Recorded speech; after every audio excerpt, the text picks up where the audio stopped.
Article 2, Section 1, the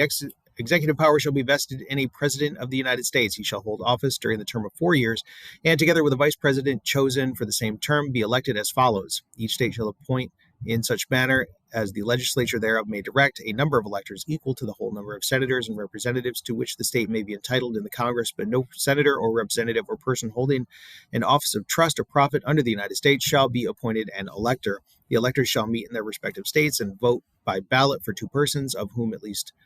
shall not be an inhabitant of the same state with themselves, and they shall make a list of all the persons voted for and of the number of votes for each, which list they shall sign, certify, and transmit sealed to the seat of the government of the United States, directed to the President of the Senate. The President of the Senate shall, in the presence of the Senate and House of Representatives, open all certificates, and the votes shall then be counted. The person having the greatest number of votes shall be president, if such number be a majority of the whole number of electors appointed, and if there be more than one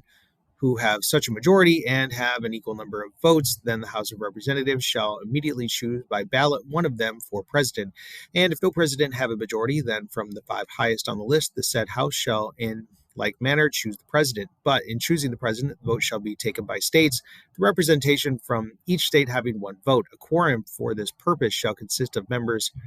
of a member or members from 2/3 of the states, and a majority of all states shall be necessary to a choice. In every case, after the choice of the president, the person having the greatest number of votes of the electors shall be the vice president, but if there should remain 2 or more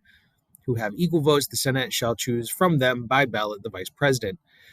The Congress may determine the time and choosing of electors and the day on which they shall give their votes, which day shall be the same throughout the United States. No person except a natural-born citizen or citizens of the United States at the time of adoption of this Constitution shall be eligible to the office of the President. Neither shall any person be eligible to that office who shall not have attained the age of 35 years and been 14 years a resident within the United States. In case of removal from the President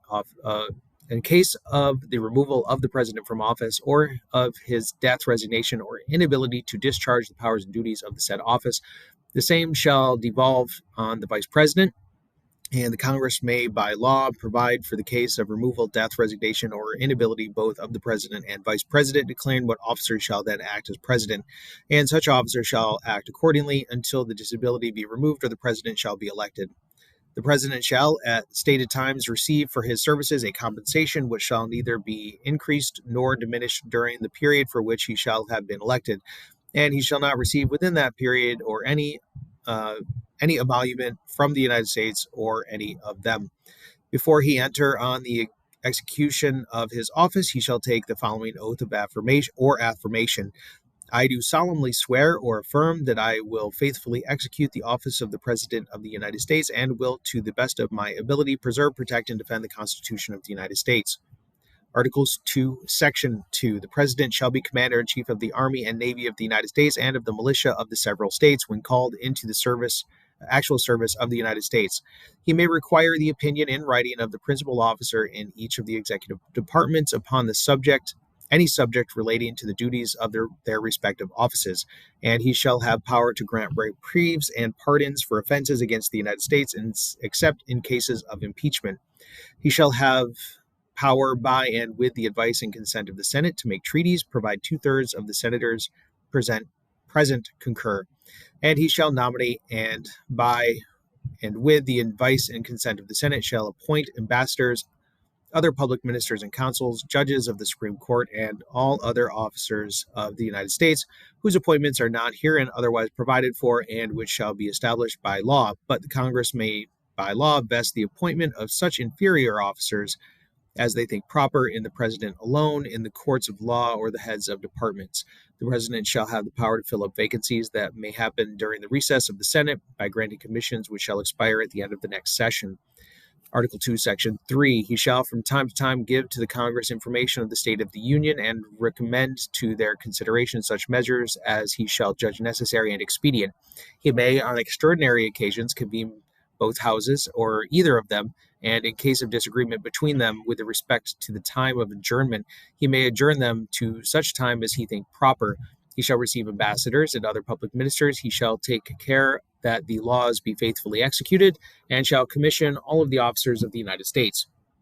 Article 2, Section 4, the President, Vice President, and all civil officers of the United States shall be removed from office on impeachment for or conviction of treason, bribery, and other high crimes and misdemeanors. Article 3, Section 1, the judicial power of the United States shall be vested in one Supreme Court and in such inferior courts as the Congress may from time to time order and establish. The judges, both of the Supreme and inferior courts, shall hold their offices during good behavior and shall at stated times receive for their services a compensation which shall not be diminished during their continuance in office. Article 3, Section 2, the judicial powers shall extend to all cases in law and equity arising under this Constitution, the laws of the United States and treaties made or which shall be made under their authority, to all cases affecting ambassadors, other public ministers and consuls, to all cases of admiralty and maritime justice, to controversies over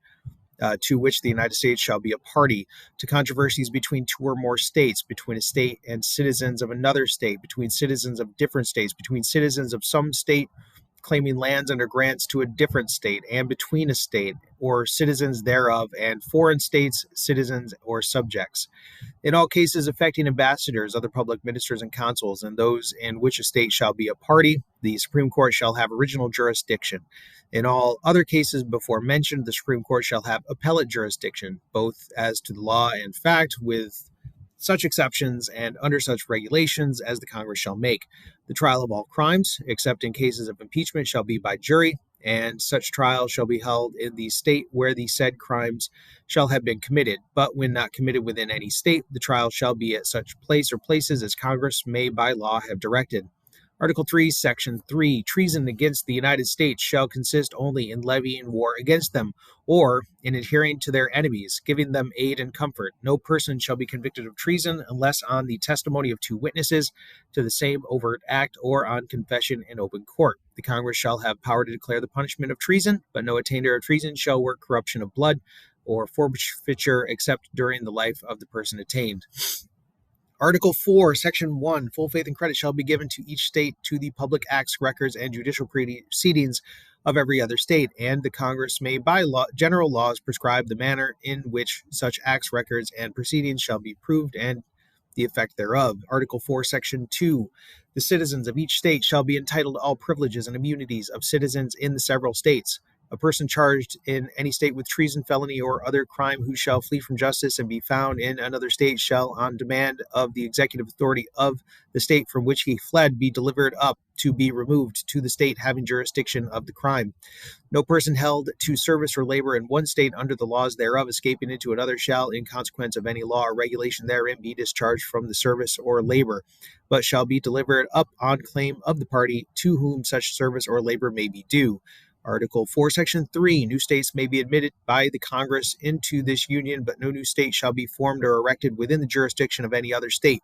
nor any state be formed by the junction of two or more states or parts of states without the consent of the legislatures of the states concerned as well as of Congress. The Congress shall have power to dispose of and make all needful rules and regulations respecting the treaty of or other property belonging to the United States, and nothing in the Constitution shall be so construed as to prejudice any claims of the United States or of any particular state.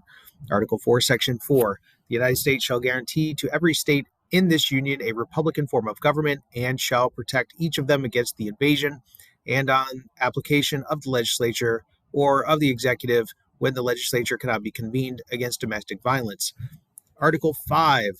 the Congress, whenever 2/3 of both houses shall deem it necessary, shall propose amendments to this Constitution, or, on the application of the legislatures of the 2/3 of the several states, shall call a convention for proposing amendments, which in either case shall be valid to all intents and purposes as parts of this Constitution, when ratified by the legislatures of 3/4 of the several states, or by conventions in 3/4 thereof, as the one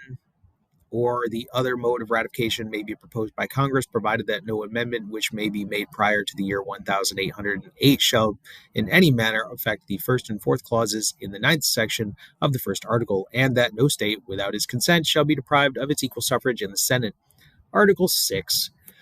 All debts contracted and engagements entered into before the adoption of this Constitution shall be as valid against the United States under this Constitution as under the Confederation. This Constitution and the laws of the United States shall be made in pursuance thereof, and all treaties made in or which shall be made under the authority of the United States shall be the supreme law of the land, and the judges in every state shall be bound thereby, anything in the Constitution or laws of any state to the contrary notwithstanding.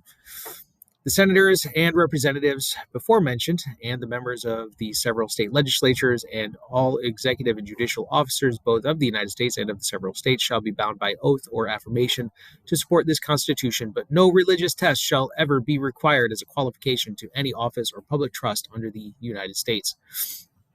Article 7, the ratification of the conventions of the 9 states shall be sufficient for the establishment of this Constitution between the states, so ratifying the same.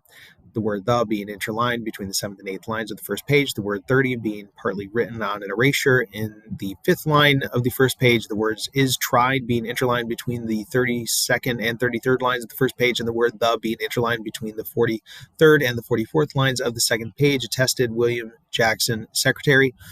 Done in convention by the unanimous consent of the United States, present the 17th day of September in the year of our Lord 1787 and of the independence of the United States of America, the 12th, in witness there whereof we have hereunto subscribed our names, George Washington, President and Deputy from Virginia,